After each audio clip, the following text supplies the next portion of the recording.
Welcome to the Strategic Marketer Podcast, where we talk about strategies, tactics, and practical steps to help you become a more strategic marketer. I'm your host, Joseph Lewin, and today I'm speaking with Brian Wallace. Brian is the founder and president of NowSourcing, a leading content marketing and infographic agency that makes the world's ideas simple, visual, and influential. In my conversation with Brian today, we focus on how to create content that gets earned media. Or another way to say that is how to create content that gets press attention and gets other people to link back to the content that you're creating on their websites. This is going to help you with SEO and just generally creating content that's more interesting and influential. Now, I've worked with Brian myself in the past, and I can attest personally to the fact that what he's talking about works, and he really knows his stuff. So without further ado, let's jump into the conversation with Brian. Brian, is it worth it for marketers to create content specifically for the press or to get press attention? Of course not. Short show, huh? No, just kidding. So let me say why no, and then we're going to also understand the other side of that, devil's advocate. So why my knee-jerk reaction to your question of no is they're going to think content and press are just this magic thing that they can say whatever they want. But usually when they're making content allegedly for the press, they're going to make it the most spammy, salesy, right, over the top garbage dump of things that nobody in their right mind with an editorial hat in the press is ever going to want. Right. So that's why people shouldn't do it. Now, for those of you who are listening at home, because most of us are still at home, if you're thinking, oh, come on, Brian, I could do better than that. Well, good. It's supposed to give you like a knee-jerk pushback kind of a thing. So if you're able to look at it, if you're able to abstract yourself from the conversation and open up the lens of perception where it's the readership of that publication, not only does it have to be interesting to the media, it has to be interesting to the publication. So media, publication, editor, writer, all the way down to the readership. If you can go through all those tumblers, good on you, go for it for content.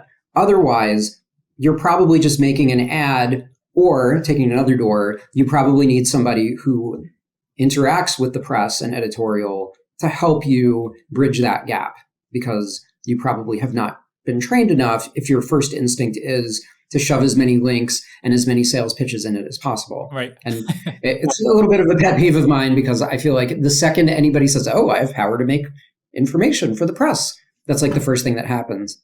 Marketers ruin everything, as they say, Joseph. Right. I mean, it's kind of like just general sales messaging, all the messages we get in our inboxes is... But it doesn't have to be that way. The proper alignment of sales and marketing is everything.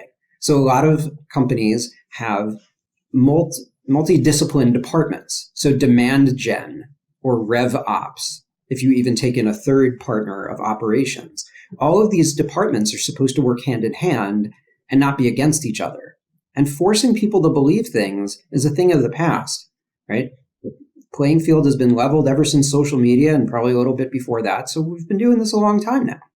Yeah, absolutely. Yeah. So when it comes to trying to think whether, okay, so I totally agree with you about not just spamming people and trying to throw something into the press. It's like anything. I mean, you can just publish a link to your blog article on LinkedIn or, on Facebook and publish it to all the platforms and expect it to go somewhere that's just all about you and, nobody cares. So all the algorithms are going to throttle you with that. So let's just assume for a second that people listening are somewhat credible marketers, and they realize that they have to be creating content that's geared towards the specific audience, audience of the press, audience of the publications that, have press attention.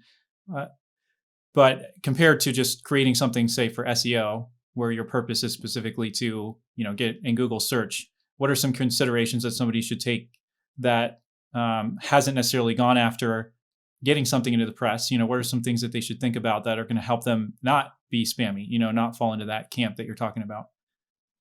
So one thing I'm going to not necessarily disagree, but I want to adjoin is that content and press and SEO are not separate conversations.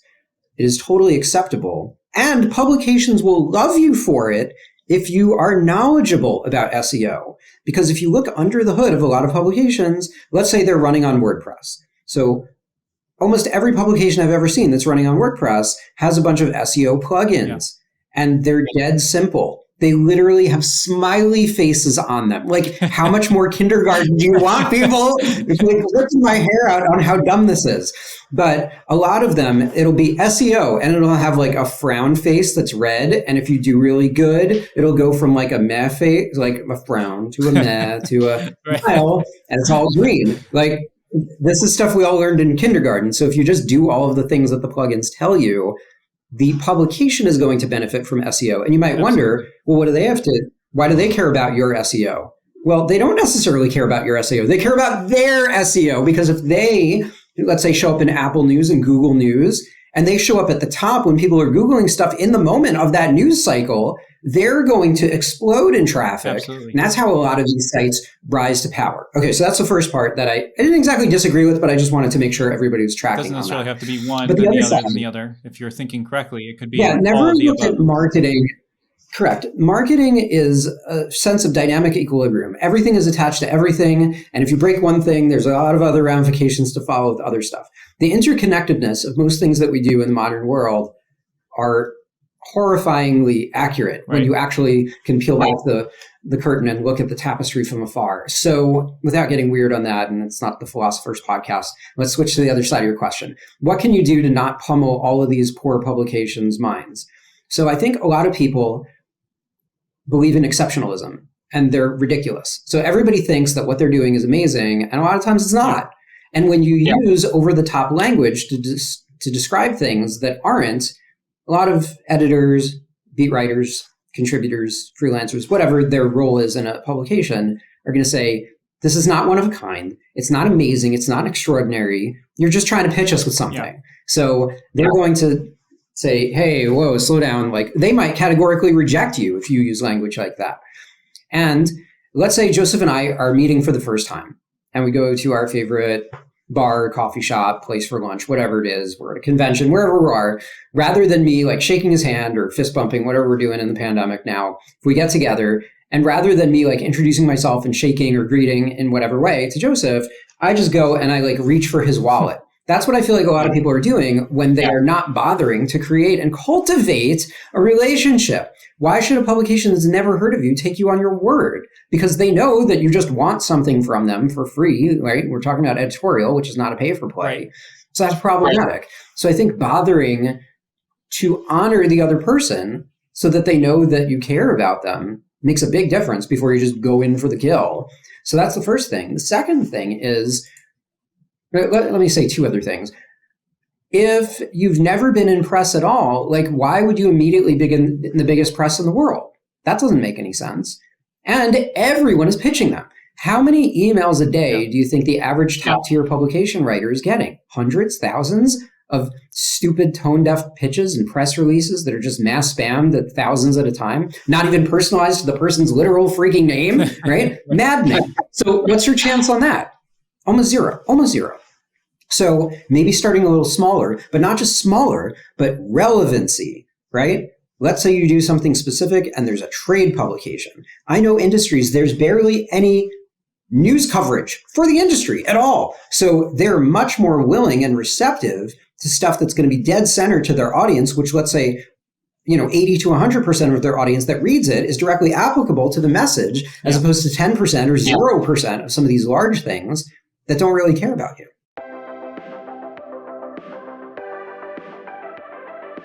This week's episode of The Strategic Marketer is brought to you by the Brand Compass course. If you're looking to take your marketing services side hustle to the next level, the Brand Compass course is for you. In the course, you're going to learn how to identify your ideal customers and narrow down to serve a niche market. Then you're going to learn how to productize your offering so that it's easier for customers to understand exactly what you do for them. And then you're going to put all of this information into a one-page messaging guide. That way you can use your customer's language to speak exactly to their pain points and problems every single time. Check out the show notes for a link to the course.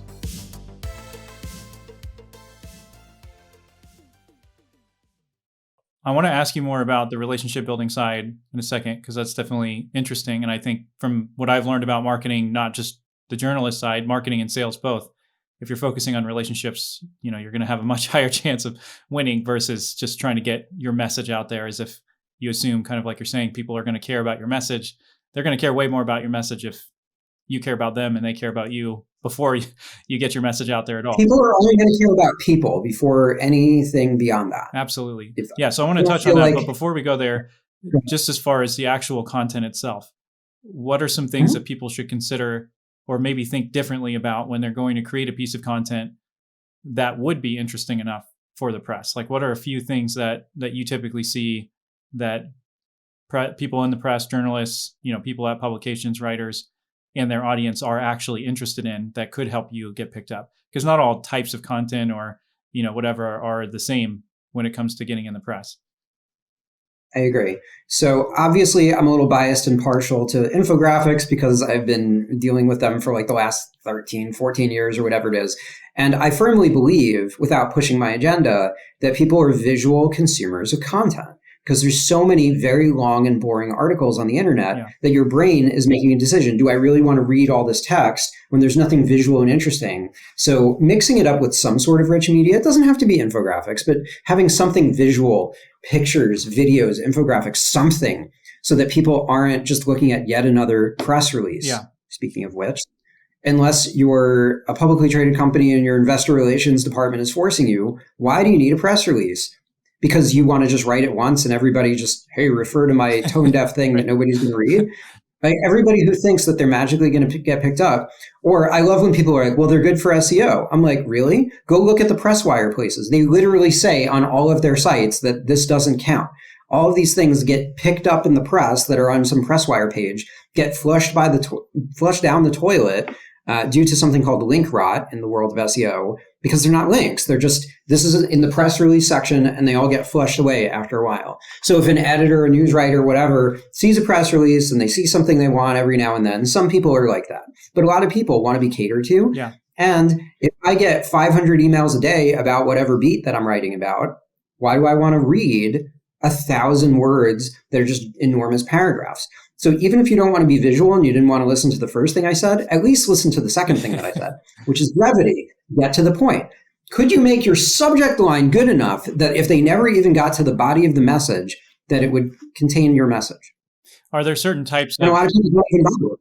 Yeah. Yeah. No, I think that's excellent. And just being more focused, and that, kind of comes down to the outreach side again. I mean, if you just reach out to somebody, you have no idea who they are. It's the same as a sales outreach. You have no clue who they are. You haven't done any research. And then you send them a canned message. Do you think you're actually going to get anywhere with them besides, making them super angry at you and your company? And writers can tell. Right. And writers can tell when you are completely full of crap. I remember somebody like 6 months ago, they must have been like, hey, Brian, I love this piece that you did. Now I'm going to spam you with this other piece that I did.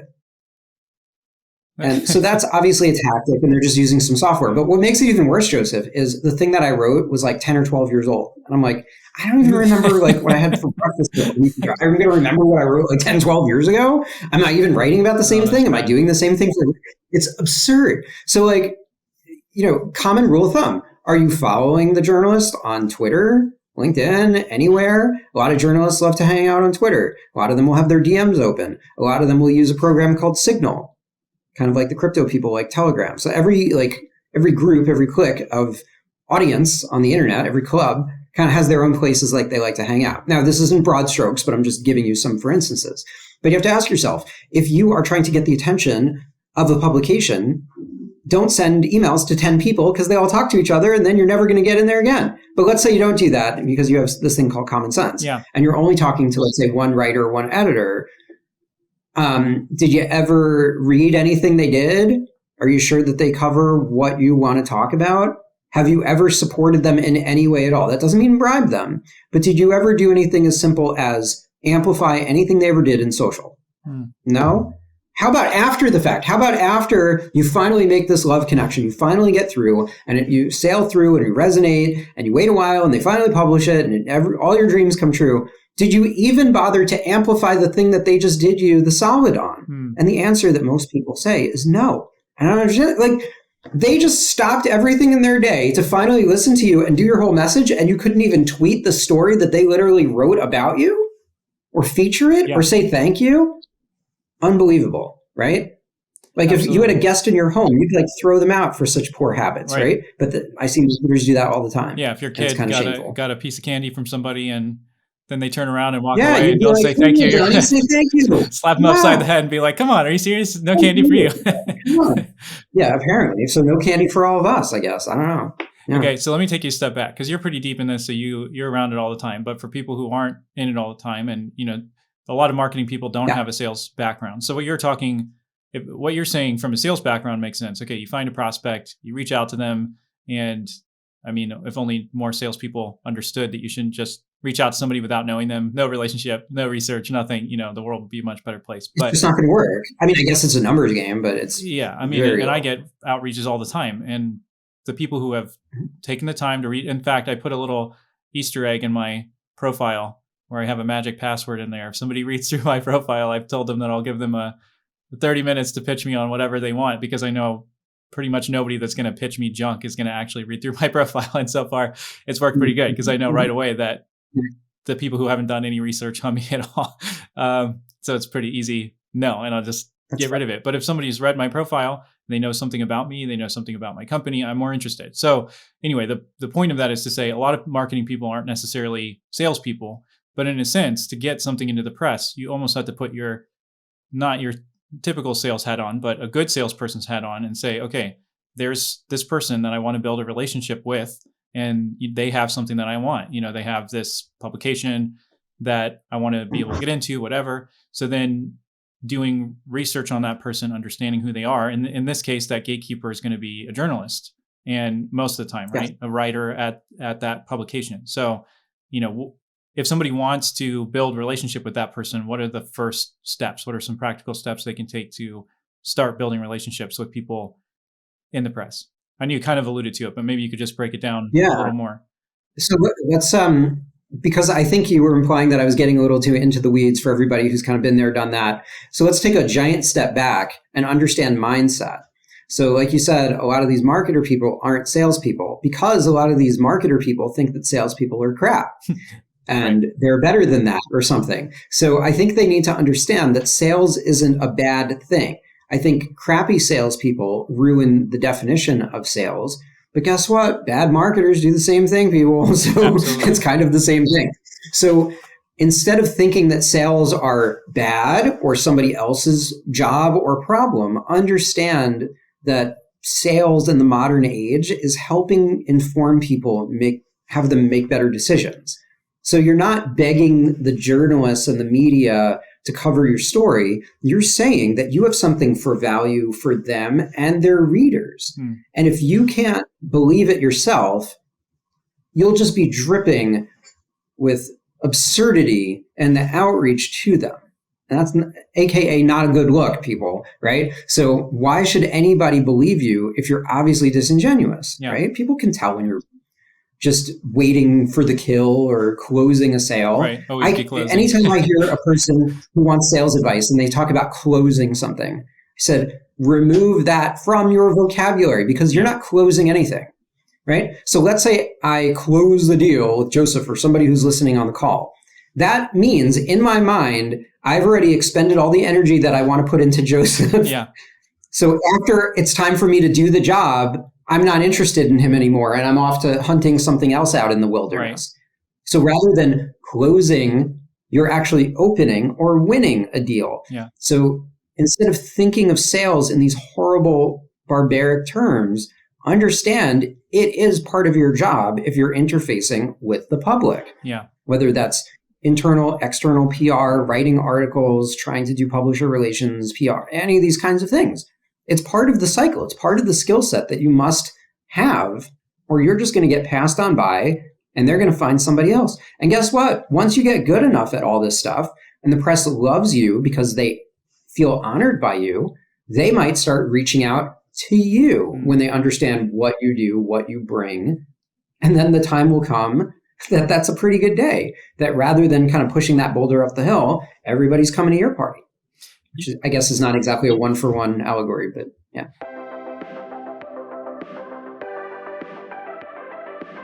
Strategic Marketer is brought to you in part by Thrive Themes. Thrive Themes is a killer visual WordPress editor. They've also recently launched editable themes so that you can edit every element of your WordPress theme. You can create amazing landing pages that are beautiful and conversion focused. They've built all of their products around helping you convert more leads into customers. You can find out more about Thrive Themes by clicking the link in the show notes.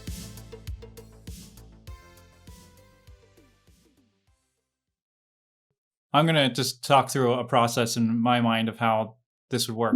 And then you can jump in and tell me that I'm wrong and correct me, fill in the details. So, if somebody has never gotten anything into the press before, the place to start probably isn't with a piece of content that you already have and then thinking, oh, how can I go squeeze this in somewhere and get somebody to publish my content? So from what I'm understanding from what you're saying, I would look for a publication that's in my industry first, something very specific. And I would look for journalists or writers that are commonly publishing on that platform or, publication. And then I'm going to start to look at, if they're on LinkedIn or Twitter, start to go through some of their feed and understand the types of content that they are interested in posting about and read through a few articles of theirs and get a good understanding. So now I'm taking off my marketer hat and I'm putting my sales hat on, and this is a prospect and I'm trying to understand what's valuable to them, what's important to them, how do I serve them by getting something in front of them that is going to help them reach their audience. And then from there, I could, probably best off is going to be to start to amplify something that they're doing. Like you're saying, share, I'm not really on Twitter that much, but, retweet something that they're doing or, engage with them on Twitter. And if they're on LinkedIn, maybe commenting on a post and adding value, not just saying, hey, nice article, but, adding something to the conversation of value. Actually reading it. Yeah. And like saying something, that shows that you clearly read it and you're adding to the conversation back and forth. And if you do that for a period of time with a lot of journalists, then you're going to start to understand what that journalist is looking for. And you create a piece of content that's geared towards their audience and what they're looking for. And then you could reach out to them at that point. They're going to most likely at least know your name because you've been engaging with them back and forth. And you're going to have a much better chance that you're going to actually get them interested in what you're putting out there. That's the process in my mind. So fill in the gaps with what I'm missing. Let me say a couple other things. So one, the rampant issue where people won't actually read it and will disingenuously say, nice article, blah, blah, blah, and just dial it in. I know you say you're not that big into Twitter, but let's just pretend for a minute that people are into Twitter. Twitter actually built something into the platform that if you retweet somebody's thing, you'll actually get a message on the screen. It's like, hey, would you actually like to read it first, you dummy, before you just broadcast it to your audience? Seriously? It doesn't say you dummy, but it might as well. It really does. It literally says, have you read this? So a lot of times I'll retweet somebody's stuff of somebody that I like. And okay, I might not actually read it, but I really like, I've trusted them so much through the years that I know that so many things are good. And I have in mind to read it later that I'll just retweet it and I'll ignore the message. Other times I have read it on a different platform, but Twitter doesn't know it. So that kind of happens. That's another thing. But two other things I would want to add to your point, besides, kind of starting small and stuff in your space and industry publications. One is geographic proximity. So you might do something interesting in wherever you live, and there might be not just trade media or small media, but small local media that it's not necessarily like TV news or whatever, but there's usually different local regional publications that might have different beats about what you're doing. So if you're a tech startup in a place that doesn't have a lot of tech startups, why don't you just call them up or go down the street and go to their office? They'd love to hear about you. Chances are you're not on their radar because they don't know that you exist. I see. Not because they're being like all high and mighty, but they just don't know. Why? Like they don't have a responsibility to know everybody. If you don't ask, you don't get. But learn how to ask because then you'll especially not get. The other thing that I'd say is before you bother everybody, why can't you just write stuff yourselves? right? So if you have a website, and again, I'm saying WordPress just because I feel like that's most of the web these days. Yeah. If you have your own site, chances are you have your own blog. Publish stuff on your own site. Back in the day, 15 years ago, when nobody knew who I was on the internet, I already was around for like a decade. But like when I started my company 15 years ago, yeah, I started writing like crazy, and more people started noticing me, and more people started giving me better and bigger opportunities. So, things can go viral or whatever straight off of your own blog. Or you could use Substack, or you could use LinkedIn newsletter. Medium.com is a big publication for tons of people, right? Some of my best opportunities came from me writing on the things that I just had access to, that eventually people are like, wow, this is really cool. Why don't you go contribute for us? And it changes the polarity of the conversation. So rather than you even needing to go one at a time to all these publications, and once you build up enough credibility, when you do come to publications, because a lot of them say, why should we trust it? They don't say it like this, but they're basically saying, why should we trust you? Show us some social proof that you've done something good before. So if you have a bunch of bylines, if you have a bunch of stuff you've contributed to, they want that. I see. If you're a writer, there's a wonderful site. So I know how to evaluate a writer very quickly because there's a website called muckrack.com, muckrack.com.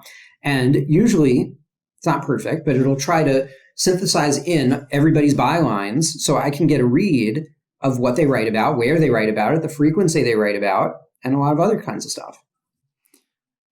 Okay, so once you've gone through that process, and like you're saying, you're creating content on your own site, and I mean, I feel like a lot of the people listening to this are probably going to be writing content for their own site, and hopefully they're doing that to some degree or another. If not, but they're not necessarily, right? Like they might just be writing sales and craft content. Yeah. So everything that we just talked about to get out to all the big places.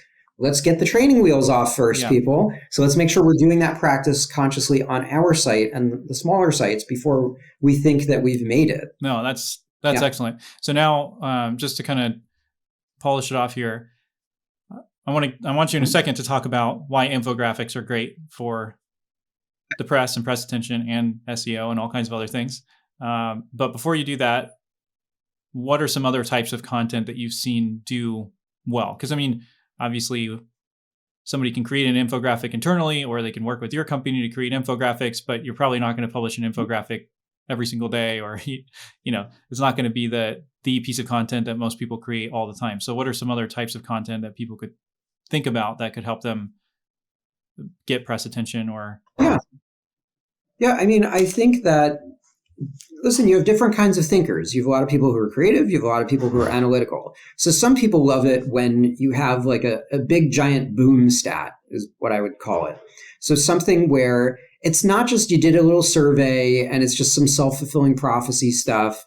88% of people are tired of staying at home from COVID. It's like, yeah, no kidding, right? So when people make dumb self-serving things that obviously sound true, that's not very helpful. But when you have a stat, I remember we had a thing where it was like the number of selfies that a millennial will take in their lifetime. And it was like this astronomical number. And the press like ran it for years. And they're just like, that is such a cool stat. So sometimes you can uncover stuff that's just super interesting. So I love facts and stats that can help tell that rich tapestry of the story, because narrative is one side of the story with emotion, but the stats to back it up are also interesting, and sometimes interesting in their own right. So I like it when people do like stats and surveys and white papers, not 50-page white papers, because nobody's going to read that. It can come into a video form. So I'm really agnostic when it comes to the type of content. Like some people like doing podcasts. As long as the podcast, like a lot of people's like, well, how long should a podcast be? It should be as long as it's interesting, that a person isn't just getting long-winded. Right. So I've seen micro podcasts that are a few minutes or 15 minutes. I've seen some that are an hour. And it's more, how much of it will the person that's listening complete? That's really your metric. Yeah. Not an infographic should be this long and a video should be this long and a podcast should be that long. When you look at it differently, when you look at any content really as a function of interestingness, whether we're talking about a LinkedIn post or a white paper or any of this, that's really what we're talking about. Things should be as long as they should be, which sounds like some sort of Yogi Berra quote. Yeah, no. So speaking of interestingness, I want you to actually give a legitimate pitch for why you think infographics are important. And, I typically don't want people to be crazy salesy on this, but at the same time, I've seen the value of infographics and their ability to get in the press from working with you specifically in the past. So I do want you to actually just tell us why infographics are awesome for getting attention. Yeah. So I think people are bored to tears. So if I've got two things on the wall behind me next to this metal tree, it's not a Zoom background, and I can prove it. This is how we know it's not a Zoom background, because my background doesn't.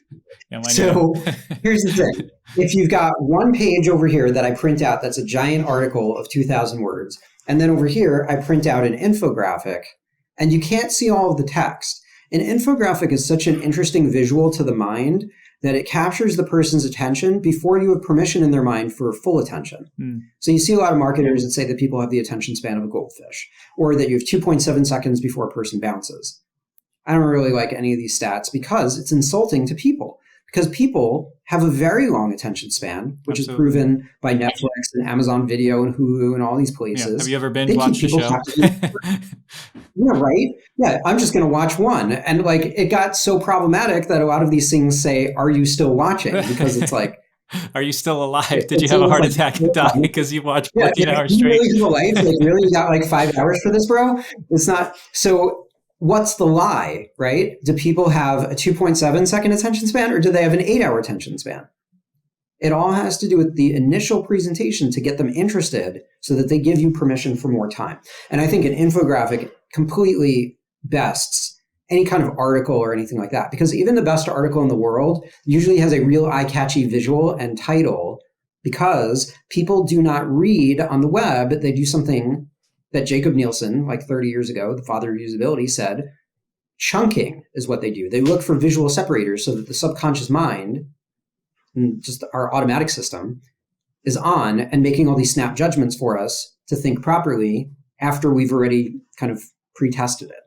So if you're actually watching a person's eyeballs as they're going through an article, as they go through an infographic, what they're basically doing with an infographic is they're looking at the top of it. They're like, yeah, this looks pretty cool. And they'll kind of scan it. And then they'll start again, and now they'll go slowly, like they're reading a whole article. So you still get everything that you want if you were writing some large format content. And that's what I think even true to a degree with the large format content too. I mean, how you structure your headlines going throughout, and your headers, and whether you use bold text throughout. Because if you do it right, then people could read just the subject line, and then they could read just the headers, and then they could go back through and read just the headers in the bold text, and then they could go back through and read it, line by line, and they could kind of go and pick and choose which part they're interested in reading. And they don't necessarily want to read the entire thing. They want to read the part that's super interesting and relevant to them. And if you don't make it easy for them to find that, it's almost like with having an index at the beginning of a book where you can find the reference material that you're looking for rather than having to read the entire book. And an infographic does that even faster because it's visual and you're giving people those overviews. And then potentially, and what we've done in the past is create the infographic to give people a good intro and then have the text and information to back it up. Right. Exactly. So final thing here, and I've been kind of trying to get you to say something along these lines through this whole podcast. And so I'm going to try again and see if I can get it from you. I know this is partially just in your head because you've been doing it so long and you can think through what's interesting to people in the press and kind of catch attention. But for people who are stuck writing boring content and they want to create better content, and they want to learn and they want to grow, they want to make something more interesting, what are a few practical steps that somebody can start taking to practice writing things that will be interesting, whether it's to the press or just to get picked up in interest in general on social media or, wherever? Simplicity and repetition. I think that a lot of people think that they're winning the Good Boy Explainer to the World award by writing incomprehensible, stupid long articles and white papers and using every buzzword in existence. And nobody cares, right? Because if I don't know enough about your industry, even if I'm in the trades and I write a trade publication, I don't know it as good as you, because if I'm not making the product, how would I even know that? Right. So I think people do not understand expertise and simplicity and how it is one of the best gifts of currency in the modern world where everybody allegedly doesn't have an attention span. So if you learn how to deconstruct the argument and really break it down to its component parts to focus on the things that matter as opposed to the things that don't matter, right? So let's say we want to have a celebratory dinner for the team or for our significant other. So if we go to the fancy restaurant and they're playing the music and the lighting is right and the tablecloth is set, and they have all the little fancy forks and all that stuff for all the different meals, and the feel is right and the sizzle of the steak is in the air. If the guy from the back brings out some barrel and starts reading the chemical compositions of every base ingredient, you're going to be like, what is this garbage? Right. Yeah, that's what everybody does because they read on the internet that an article has to be 5,000 words, blah, blah, blah. And it doesn't, because maybe ultimately all the things that it links to and the totality of the message that you're trying to say is, but you're missing the point, because people are not emotionally bought in, and people are really emotional. There's a book called Trust Me, I'm Dying by Ryan Holiday, and he has an interesting experiment in it where he says, here's some articles from the New York Times from last week, and here's a bunch of articles from the New York Times from 100 years ago. And it's like the same trying to get people's emotion involved. Yeah, that's what people miss. Yeah, people want simplicity and emotion. And the other part of what I said on that is repetition. So when people are like, I'm not good on camera, I've never done a podcast, I can't write, my English isn't my first language, I don't know grammar well enough, blah, blah, blah, and all the other negative self-priming dumb things. Guess what? Nobody was born being great at all this stuff. Everybody who was born pretty good at stuff got better.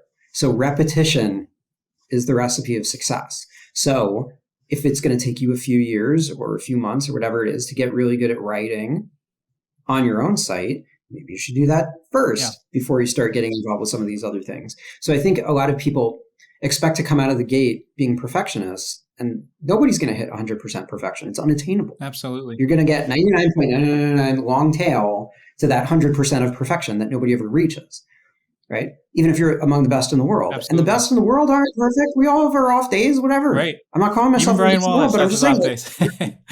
Listen, everybody does. Seth Godin, who's like one of the most prolific writers of our time, who posts stuff on his blog like every day for the last 20 years or something, once wrote a blog post that like for every 20 thoughts in my head that I scribble down a bunch of notes, one out of those 20 sees the light of day, and I throw all the others in the garbage. Yeah.